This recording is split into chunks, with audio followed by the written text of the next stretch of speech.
Okay, so Shama Mohamed, the points that are emerging in this conversation are this: even if the phones of Swati, Sandeep Punithan and others were hacked into, at this moment what is not established is who ordered the hack and why, whether it was illegal or not, and secondly, whether this was done by the union government or some private third party. Rahul, give me some time. I waited for around 20 minutes. Now, very important, what I've been listening to everybody. The most important thing today, Amit Malviya is somebody who has always answers. He's defended the government like nothing. When you asked him the question, have you acquired Pegasus? He says, I do not know. You need to ask the government. Now, he represents the government. And of course, from his answer, as well as what the IT minister said in Parliament, we know that they have acquired Pegasus. The next question they say is, it is involved. We need evidence. Let's look at Watergate. Investigative journalist cracked it. You go back to right now, Rafael, again, media part. Many important cases. You are a journalist yourself, Rahul. You know that investigative journalists crack it. But what happens after that? They order a probe, a government orders. They think there is no evidence. How can you blame? Let's say that this has not started in India. Washington Post, Guardian, Amnesty International, they are not some low-life organizations or media organizations. They have credibility. All right. Now, every time any allegation against this government has come after 2014, what happens is they say, this is a lie, there's nothing to do with us, there is no accountability, there is no investigation. Augusta Westland, I'm just taking a case where immediately we stopped the order, a CBI investigation, we were ready for JPC, everything. That is how a transparent government works.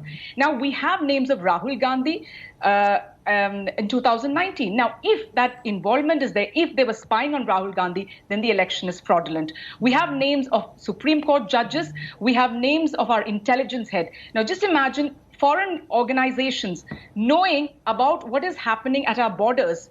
That is treason, Rahul. Okay. That is treason. Now that's the point, Amit Malviya.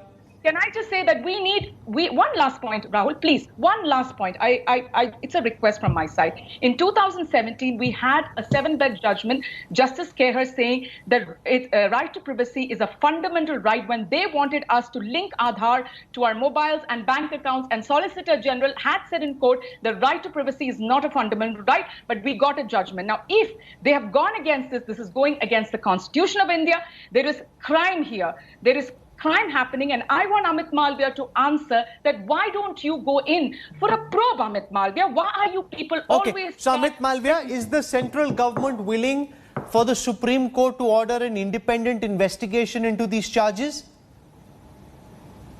First of all, Rahul, I want to clarify one thing.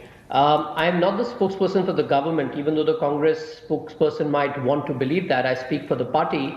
And secondly, which spyware the government of India uses is not a matter of television debate.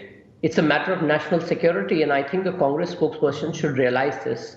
Secondly, as far as the probe is concerned, I am all for probe. We're all for transparency. But what do we probe? That there is a random list of phone numbers that is out there, and a discredited media house or a consortium of it has said that their phones have been hacked. Eventually, there were like about 12 phones which confirmed that there was some activity of this malware on their phone when they started with a list of 50,000 numbers.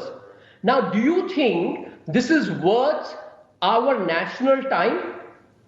Mr. Malviya, if this charge that Rahul Gandhi and his social circle, including his female acquaintances, were being tapped into is true, then that's a charge that needs to be probed. Is it okay for the government to say that no, it's not true and that's where the matter ends, or can there be a third-party independent investigation which may find that what you're saying is true and what Shama is saying is false?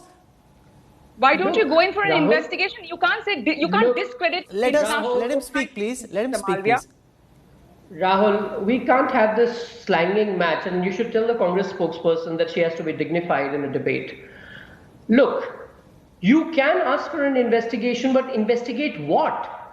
The report that has come out yesterday does not even allege that the government of India has ordered this unauthorized hack.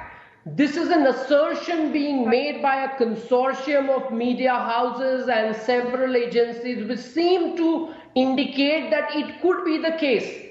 is a sweeping allegation of those who may be wanting to hobble India's monsoon session and its development good enough to spend national time on it.